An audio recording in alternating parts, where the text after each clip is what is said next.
Yes. How many of us find ourselves from time to time stuck in that same storm? The same thing kind of recycles and comes around in different forms because we're holding the same thoughts in our minds. We're holding the same vibration, so we're putting it out into the world. And of course, what happens is that we experience the same things over and over again. But what if you change that vibration? What if you're vibrating with the ever-present love of the universe within you? Guess what? That starts to manifest on a continuous basis.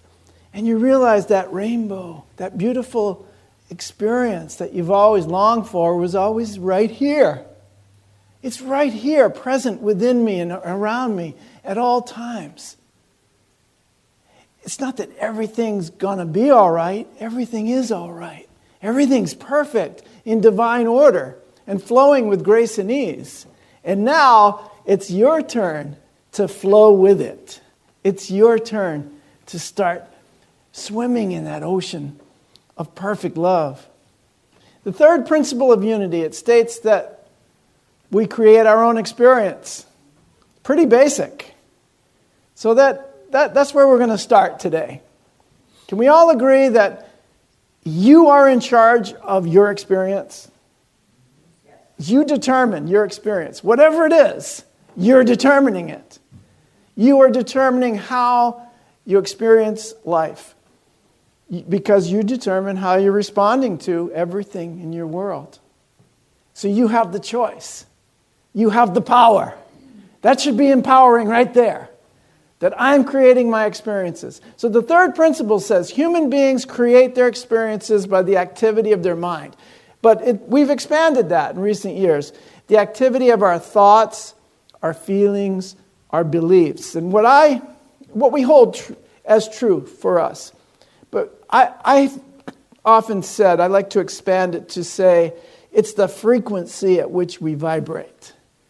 It's a totality of the mind structure in relationship to the universe. How am I relating to everything on a continuous basis? It's not just how am I relating to myself, the self I think I am, the person in the mirror, although that's important to remind yourself that you are divine and eternal and powerful on a daily basis.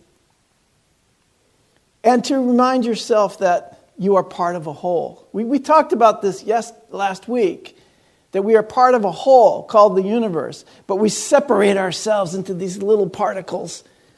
And we think that our little world that we've got around us is all there is. So we're in an optical delusion of consciousness.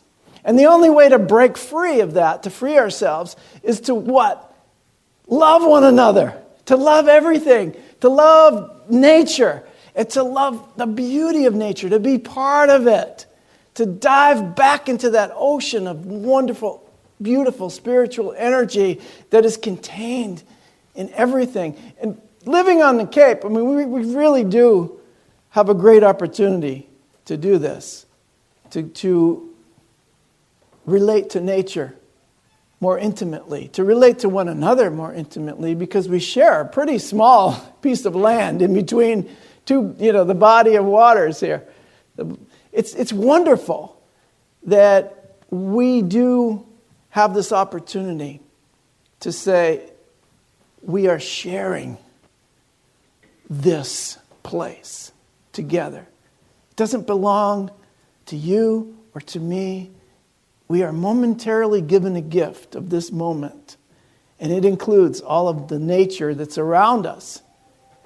It even includes that cell phone going off. See, you make it into a joke and everybody laughs. We share the ringtone as something positive. It didn't interrupt me at all. It's actually starting to give me more material. I'm going to come in with a bunch of cell phone jokes. And I'll have them ready. And if your phone's too close to me, I'll answer it and start talking to the person on the other line. Because I'm going to tell them the exact same thing that I'm telling you. That we can change the world that we live in by changing our minds. Now, if you look at, I'm going to read this in a second. But what I want to share with you is, from within a mind and heart filled with love, what kind of world's going to emerge? A world filled with love. So where's your heart? How much can you fill it up? How much can you fill up your mind with love? We spend so much of the time filling our minds with who we don't like, what we don't like, what's going wrong with the world, and all these other stories. But can we fill it up with love? Do whatever it takes. I don't care what it takes. I'm not saying you have to do it because of me. But if you want to experience the happiness that you were born into, fill it with love. Dennis, how you doing, buddy? Dennis was the high score in bowling the other night. The bowling champion of Unity on Cape Cod. Good to see you again. I guess up in Canada, that's all they have to do. He's probably pretty good at hockey too, and skiing, but he's a good bowler. All right, so I digress. I greatly digress. It's all about love. Thank you. We did share a lot of love bowling. It was great. Was that fun? Thank you. Thank you, Christine, for organizing that. The beauty of the third principle is that I'm the one in charge. Now, your mind is unlimited. Can we all agree on that? There's two things. We're in charge of our experience that we're having, and our mind is unlimited. Our heart is unlimited. The emotional heart, the amount of love that we can hold, it's unlimited. So what's happening? Why is everybody sitting there so concerned about the world? Why is everybody so afraid? Why is everybody so angry? Why is everybody fighting with each other? Because our mind structures have become very dense through fear, through protection of our ideas, protection of my point of view. Anybody that disagrees with my point of view, I am going to protect myself from them. And that makes a dense mind structure. And it gets denser and denser. So my question here today, and this is the question that is posed to us by Eckhart Tolle, and a long time ago by the looks of how old this book is. Here's the question. Can human beings lose the density of their conditioned mind structures and become like crystals or precious stones, so to speak, transparent to the light of consciousness? You guys say yes, they can. Human beings can lose the density of their conditioned mind structures. Now, the reason you're saying yes, we can, is because you're doing it. It's because you've undergone or are undergoing a spiritual practice in your life that undoes the conditioned mind structures. And it doesn't matter what your practice is, because, as we say, no one path is right for everyone. You're going to find what's right for you. But all I can say is that those who are losing the density of their conditioned mind structures are becoming clearer channels, like the clear crystals, for pure God consciousness. That's what we are anyway. But why don't we experience it? Because we're blocking that experience with our conditioned mind structures. So I want to give you some examples of how we can change this, because the theme for today is, if we change our mind, we'll change the world. And I got my inspiration from two of my favorite guys, the Dalai Lama and Desmond Tutu. I saw them again on Netflix coming together. It's called Mission Joy. And just wonderful, wonderful interactions.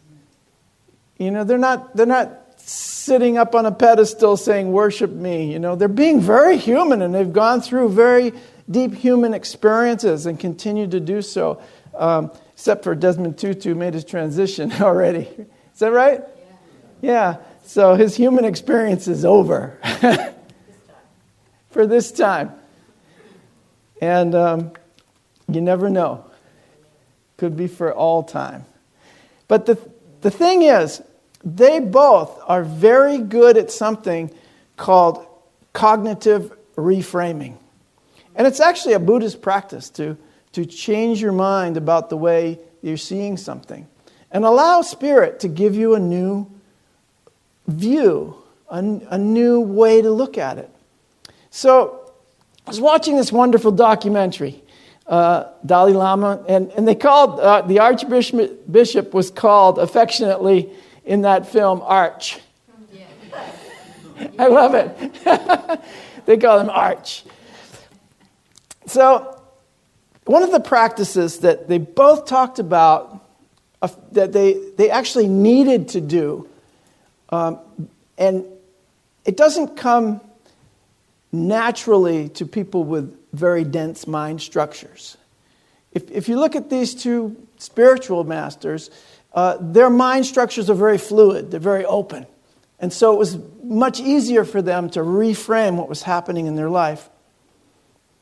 So let's just look at, first of all, what is cognitive reframing? It's a psychological technique that consists of identifying and then changing the way situations, experiences, events, ideas, and or emotions are viewed within our mind. How are we responding to it? What's going on here, basically?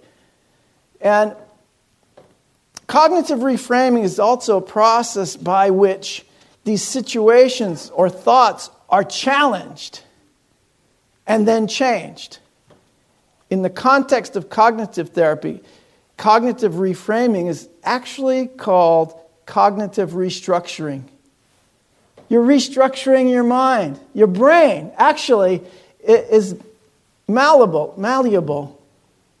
The frontal lobe, what do you call that? The prefrontal cortex. I wanted to call it the vortex. It's a Freudian slip. It's a Tonian slip. The prefrontal vortex. Because when you get there and you get around me, you're going to get into that vortex. So we know. It's cognitive restructuring is actually restructuring the way you think about things in general. It's not just this one event. It's going to help you to think differently about every event in your life. So the events that they talked about were pretty much the most dramatic ones. The Dalai Lama was, as you know, when China invaded Tibet and took over Tibet, he had to leave. And he had to leave his country for good at 16. And he was in his 20s when he had to dress up like a soldier.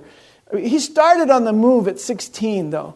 And then finally, he had to leave the country altogether in his early 20s, never to return. And some may have thought, that was the worst thing that ever could have happened to him. But when he was telling the story, he told the interviewer that he's doing more good in the world as a refugee than he would if he were confined to one country. He said, I'm doing more good now. It's the best thing that ever happened to me. So he took the worst thing that ever happened to him and saw it, reframed it as the best thing that ever could happen. Now, he's the only one that could have done that because that was his life and that was what was happening to him. You can't do it for someone else, but you certainly can keep doing it for yourself. And if you reframe one event in your life to see the good in it, if you reframe that one event, you'll have practice. And you'll be able to do it again and again. And pretty soon it's just supernatural to reframe it into what's the good in this situation. What has this come to teach me? And soon you're like, oh, okay.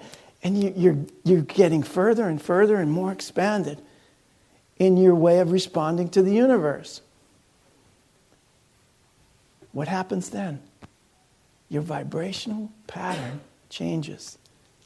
You become more expansive in your vibrational pattern. You're not stuck. You're not confined to these dense structures.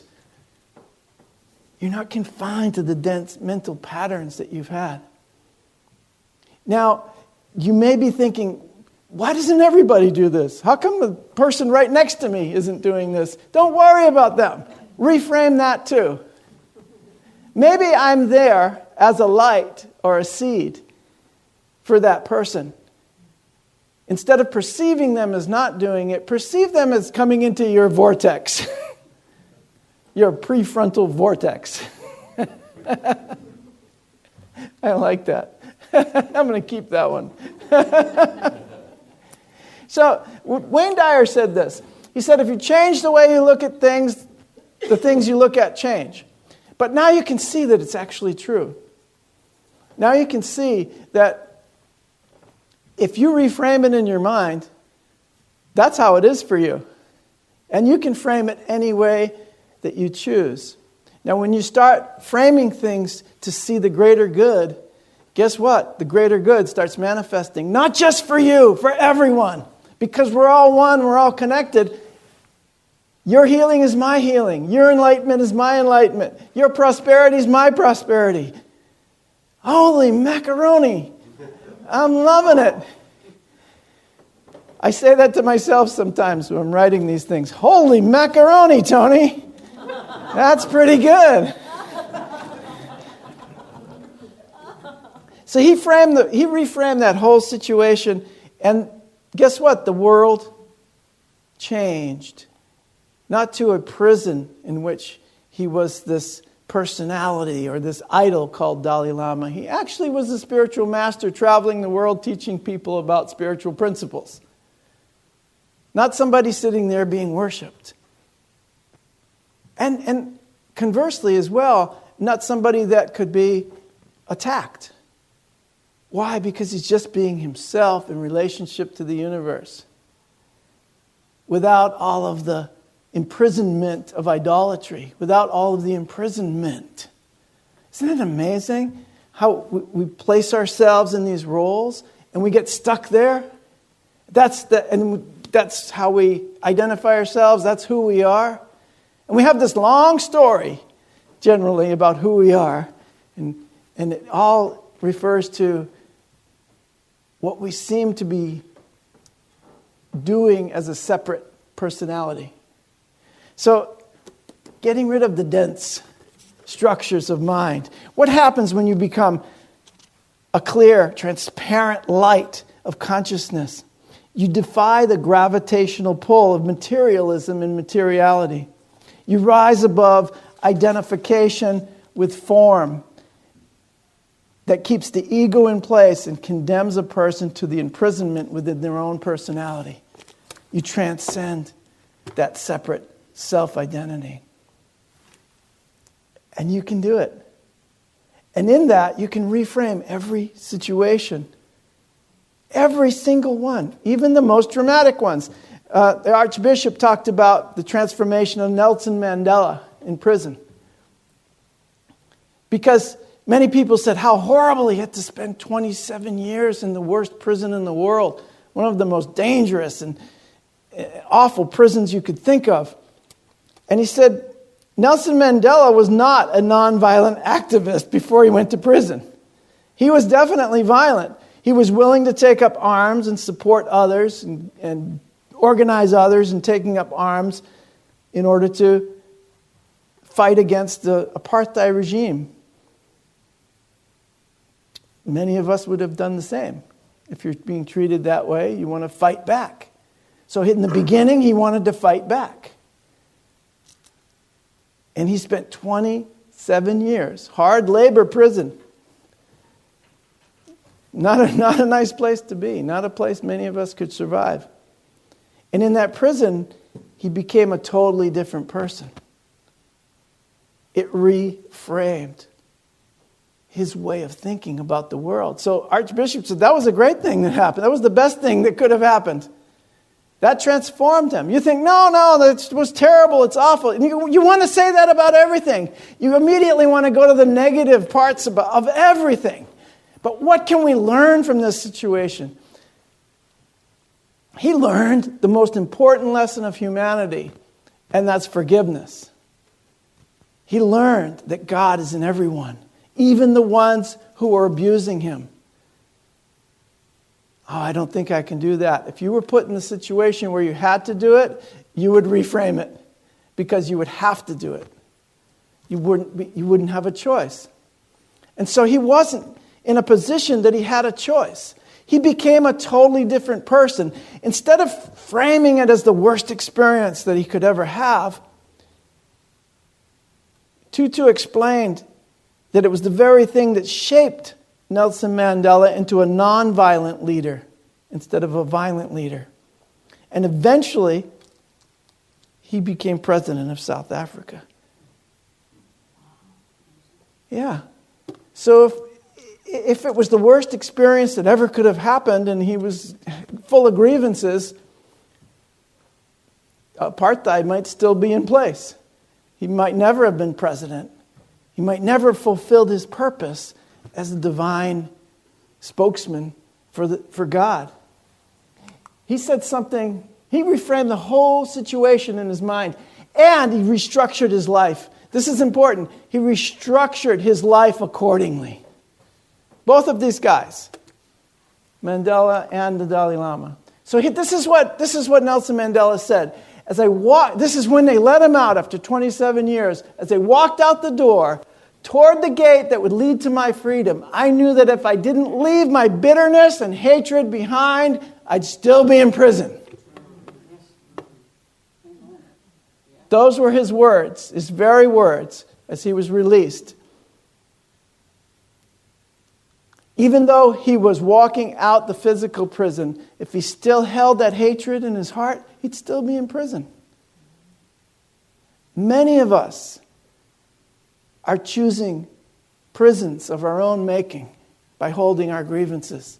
We're choosing prisons of our own making by holding on to that story that we identify ourselves as being in some way disadvantaged in the world and in the universe. It's just not true. You have all the power in heaven and earth. Reframe it. Take it and look at it as something positive, because evolution is going in one direction, my friends.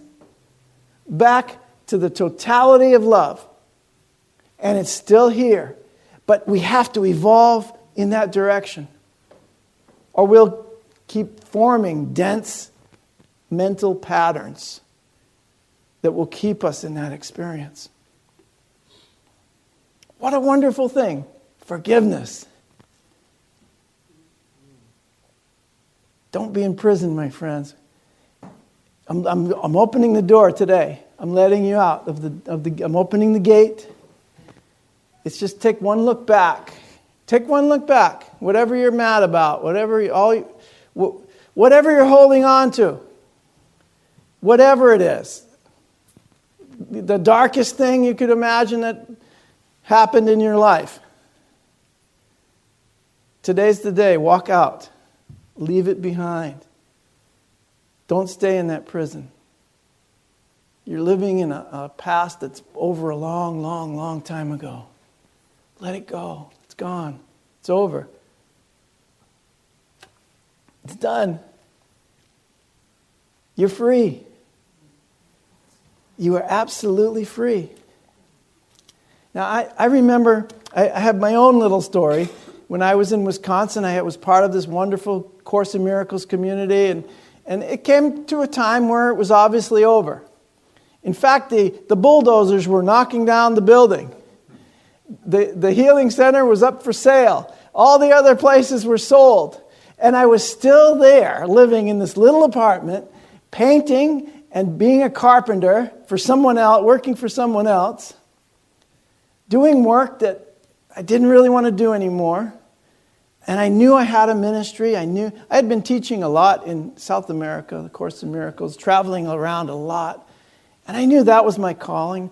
And I always wanted to be a unity minister. And I just wasn't doing it. I was still happy just going out and getting a few bucks, and doing that kind of work. You do the work and they put the cash in your hand. So it's very immediate gratification kind of thing. So you get the cash in your hand and you pay the rent and buy the food. And the next day you go, okay, I'm going to go do that work again. So it's like the rat in the maze. And so I'm doing this. I'm doing the rat in the maze, and I'm not moving.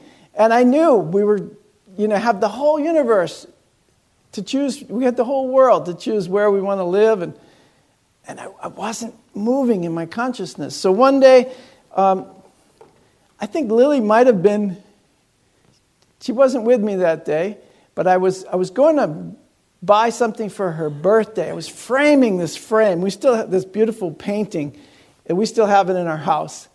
And as I went to the store to buy some wood for the frame, and I was in my friend's van. I dropped some things off at the job, and then it was a Saturday, so I'm on my way home, and I go right through a red light and smash into a truck that was coming across. And that truck pushed me directly into this huge light pole. You know those light poles that are on the highways? So imagine the feeling of surprise when you're staring at a light pole and you know you're going to hit it. And that half a second lasted for a long time. And it folded the van in like this. Look at a V in the front. And the airbags didn't go off or anything. And I emerged unscathed, but shaking. And the guy in the truck, of course, he was super angry at me. And I was just shaking. I didn't know what was going on, whose fault it was, or any of that stuff. But in that moment, I could have seen that as the worst thing that ever happened, because my friend didn't actually have insurance on his van. Okay, so that's part of the story. The other part of the story is that all of a sudden I was thinking, I've got to pay for all this. I'm going to be painting houses for a long time. But it didn't turn out that way. Actually, one thing after another unfolded just as it should. And I realized after I stopped shaking 3 days later that was no accident. That truck and those people in that truck and I had a contract of our souls to meet at that particular moment, at that particular spot. We had a contract to meet there because they pushed me off the place I was in my consciousness. The first thing I said to Lily was, we have to move. It's time to go. And she already had the vision. We're moving to the Cape. I thought we'd move anywhere in the world except Cape Cod. I grew up here. I already did Cape Cod. I've been there, done that. Let's go to Hawaii, And I didn't care. We moved to Colombia. But she was like so clear in her mind. She saw a vision of the beach and the rocky beaches of Cape Cod. She knew this was where we were supposed to go. But I wasn't moving until that moment. Was that an accident? No, not at all. There really are no accidents in that sense.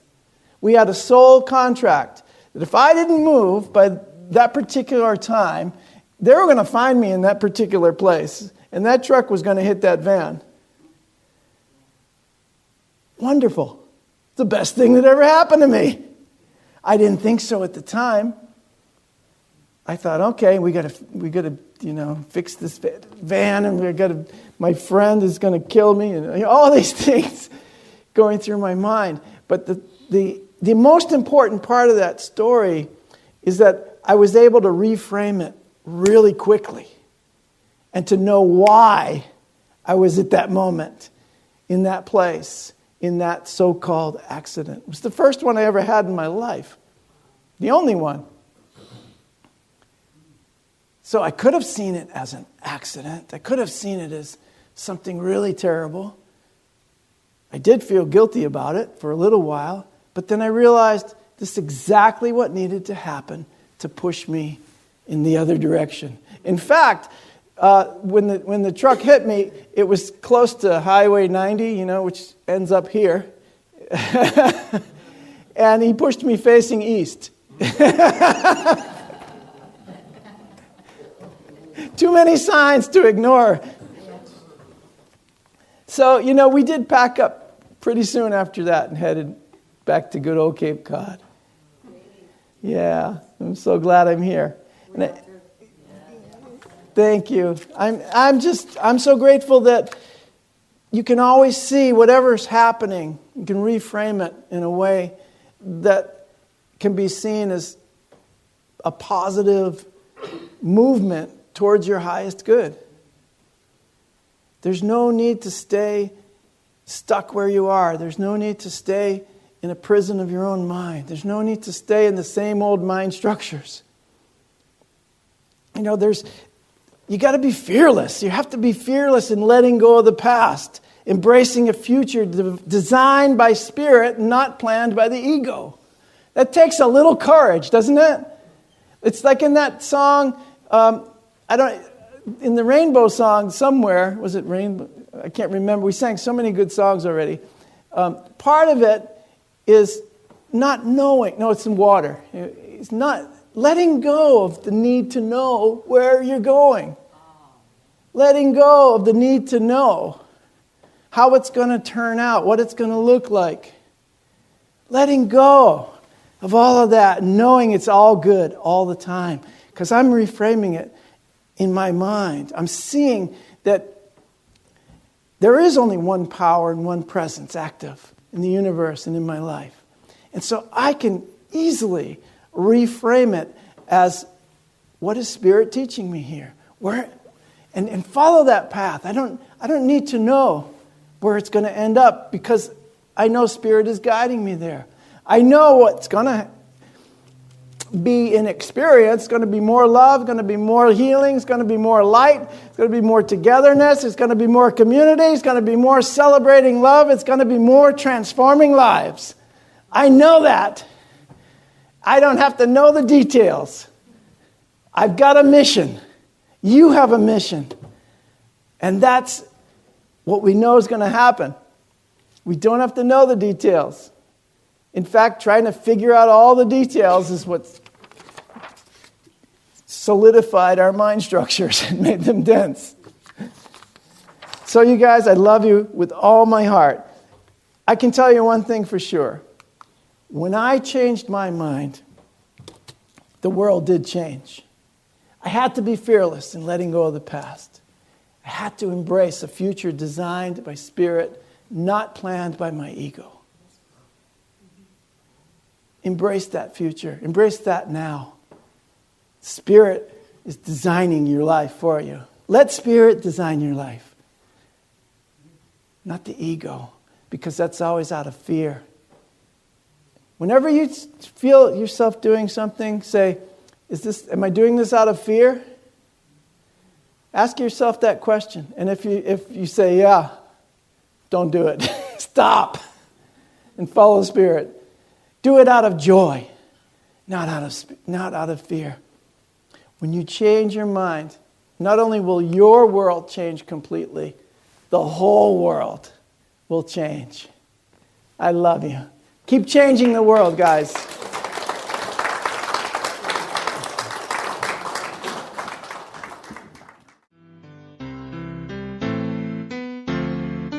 You have been watching the message from our Sunday celebration service here at Unity on Cape Cod, providing a positive path for spiritual living. Please join us every Sunday morning at 10 a.m.